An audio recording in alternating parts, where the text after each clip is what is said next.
ಅರ್ಥ ಎಂಬ ಶಬ್ದದ ಅರ್ಥವನ್ನ ಇಲ್ಲಿ ಆಲೋಚನೆ ಮಾಡೋಣ. ಅರ್ಥೋಭಿಧೇಯ ರೈವಸ್ತು ಪ್ರಯೋಜನ ನಿವೃತ್ತಿಷು ಅಂತ ಕೋಶ ಇದೆ.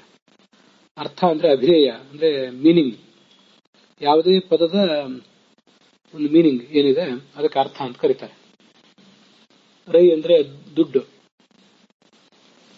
ಮತ್ತೆ ವಸ್ತು, ಯಾವುದೇ ಒಂದು ಸಬ್ಸ್ಟ್ಯಾನ್ಸ್ ಮ್ಯಾಟರ್ ಅಂತ ಏನು ಹೇಳ್ತಾರೆ ಅಂತ ಅದನ್ನು ಹೇಳ್ತಾರೆ. ಪ್ರಯೋಜನ ನಿರ್ದಿಷ್ಟವಾದ ಉಪಯೋಗಕ್ಕೂ ಕೂಡ ಅರ್ಥ ಅಂತ ಶಬ್ದ ಪ್ರಯೋಗ ಮಾಡ್ತಾರೆ. ಮತ್ತೆ ನಿವೃತ್ತಿ, ಅರ್ಥ ಶಬ್ದಕ್ಕೇನೆ ನಿವೃತ್ತಿ ಅಂತಾನೂ ಅರ್ಥ ಇದೆ. ಅದನ್ನೆಲ್ಲ ಕೋಶದಲ್ಲಿ ನಾವು ಬೇರೆ ಬೇರೆ ಕಡೆ ನೋಡಿರ್ತೇವೆ. ಅದು ಮಾತ್ರ ಅಲ್ಲ, ಅರ್ಥ ಶಬ್ದಕ್ಕೆ on affair, business, matter, work ಹೀಗೆಲ್ಲ ಅರ್ಥಗಳು ಕೂಡ ಇದ್ದೇ ಇವೆ. ಅಫೇರ್ ಅಂದ್ರೆ ಯಾವುದೋ ಕೆಲಸ, ಮ್ಯಾಟರ್ ಅಂದ್ರೆ ವಿಷಯ, ಅದು ಗೊತ್ತಿದ್ದೇ ಇದೆ. ವರ್ಕ್ ಅಂದ್ರೆ ಕೆಲಸ, ಅಫೇರ್ ಅಂದ್ರೆ ಇನ್ನೊಂದು ಯಾವುದೋ ಒಂದು ಮಹತ್ವದ ಕೆಲಸ, ಒಂದು ವಿಶಿಷ್ಟವಾದ ಕೆಲಸ. ಇದನ್ನೆಲ್ಲ ಬೇರೆ ಬೇರೆ ಕುಮಾರ ಸಂಭವ ಇತ್ಯಾದಿ ಕೋಶಗಳನ್ನು ಉದ್ಧರಿಸಿ ಆ ಕೋಶಕಾರರು ಅದಕ್ಕೆಲ್ಲ ಉದಾಹರಣೆಗಳನ್ನು ಹೇಳ್ತಾರೆ.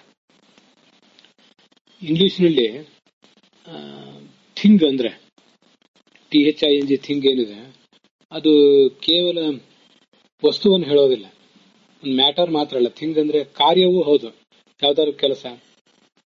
Is there anything that I have to do, ನಾನು ಮಾಡ್ಬೇಕಾದ ಏನಾದ್ರು ಇದೆಯಾ ಅಂತ ಕೇಳಿದಾಗ ಥಿಂಗ್ ಅಂದ್ರೆ ಅಲ್ಲಿ ವಸ್ತು ಅಲ್ಲ, ಕೆಲಸ.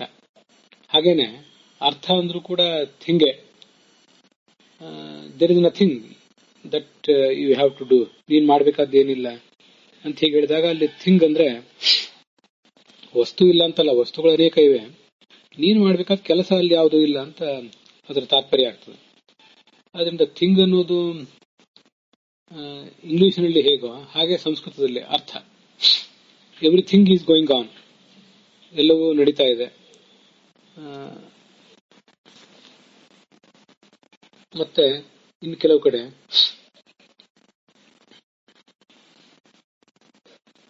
How are the things going on, ಕೆಲಸವು ಹೇಗೆ ನಡೆದಿದೆ ಅಂತ ಕೇಳ್ತಾರೆ. ಥಿಂಗ್ಸ್ ಅಂತಂದ್ರೆ ವಸ್ತುಗಳು ಅಂತ ಏನು ಅರ್ಥ ಅಲ್ಲ, ಅಲ್ಲಿಯೂ ಕೂಡ ಕೆಲಸ, ಏನು ನಾವೀಗ ನಡೆಸಿರುವಂತಹ ಒಂದು ವ್ಯವಹಾರ ಹೇಗೆ ಅರ್ಥ.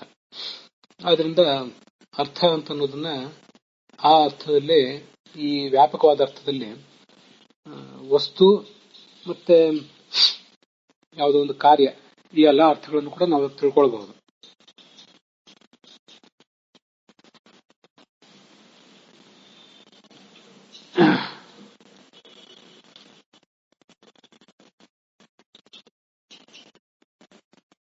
ಅರ್ಥಾಃ ಸ್ತ್ರೀಯಶ್ಚ ನಿಪುಣೈರಪಿ ಸೇವ್ಯಮಾನಾಃ ನೈವ ಆಪ್ತಭಾವಂ ಉಪಯಾಂತಿ ನಚ ಸ್ಥಿರತ್ವಂ ಅಂತ ಮಹಾಭಾರತದ ಮಾತು. ಈ ಜಗತ್ತಿನಲ್ಲಿ ಸ್ತ್ರೀಯರಿಗೆ ಪುರುಷರು, ಪುರುಷರಿಗೆ ಸ್ತ್ರೀಯರು, ಮತ್ತೆ ಇಬ್ಬರಿಗೂ ಅರ್ಥಗಳು, ಇವನ್ನೆಲ್ಲವನ್ನೂ ನಾವು ಅನುಭವಿಸ್ತಾ ಹೋದ್ರೂ ನಮಗೂ ಸ್ಥಿರವಾಗಿ ಉಳಿಯುವುದಿಲ್ಲ, ಅದರಲ್ಲಿ ಒಂದು ಆಪ್ತಭಾವವೂ ಮೂಡುವುದಿಲ್ಲ ಅಂತ ಅದರ ತಾತ್ಪರ್ಯ. ಅಲ್ಲಿ ಅರ್ಥ ಅಂದ್ರೆ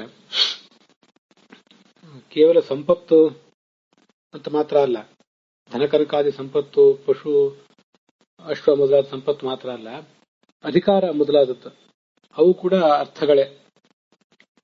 ಆದ್ರಿಂದ ಅರ್ಥ ಅಂದ್ರೆ ನಮ್ಮ ಹತ್ರ ಇರುವಂತಹ ಯಾವುದೇ ಸಂಗತಿ, ಸ್ಥಾನ, ಮಾನ, ಅಧಿಕಾರ, ಧನ, ಕನಕ ಮೊದಲಾದ ಸಂಪತ್ತು, ಹೀಗೆಲ್ಲವೂ ಕೂಡ ಅರ್ಥವೇ. ಈಗ ಅರ್ಥ ಅನ್ನೋದನ್ನ ಇಂಗ್ಲಿಷಿನ ಥಿಂಗ್ ಅನ್ನೋದ್ರ ಜೊತೆಗೆ ನಾವು ಸಮೀಕರಿಸಬಹುದಾಗಿದೆ.